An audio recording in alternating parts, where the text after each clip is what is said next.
దివ్యాంగులపై senior IAS Smita Sabharwal అనుచిత వ్యాఖ్యలు చేయడం దురదృష్టకరమని సివిల్స్ కోచింగ్ సెంటర్ నిర్వాహకురాలు బాలలత అన్నారు. ఈ విషయంపై సీఎం రేవంత్ రెడ్డి స్పందించాలన్నారు. తక్షణమే స్మితా సబర్వాల్ పై చర్యలు తీసుకోవాలని డిమాండ్ చేశారు. ప్రతిపక్ష నేతలు కేసీఆర్, కేటీఆర్ కూడా స్పందించాలని కోరారు. వ్యాఖ్యలు చేయడానికి ఆవిడకి అర్హత ఏంటి? ఆవిడ జ్యుడిషియరీయా? ఆవిడ పార్లమెంటా? ఆవిడకున్న అర్హత ఏంటి? First question. రెండోది, బాధ్యత గల సివిల్ సర్వెంట్, ఐఏఎస్ ఆఫీసర్, 24 సంవత్సరాలు పనిచేసిన ఆవిడే చెప్పుకుంటారు. ఆవిడ ఇలాంటి వ్యాఖ్యలు చేయొచ్చా?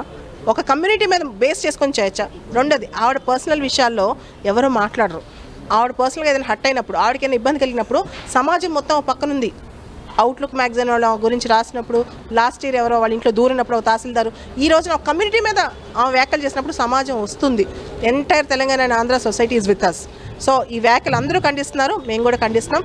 అన్ని డిఫరెంట్ లేబుల్ సంఘాలన్నీ కూడా ఖండిస్తున్నాయి. దాంతోపాటు మహిళా హక్కుల సంఘాలు కూడా ఖండిస్తున్నాయి. ఇలాంటి వ్యాఖ్యలు చేయడానికి ఆవిడకి అర్హత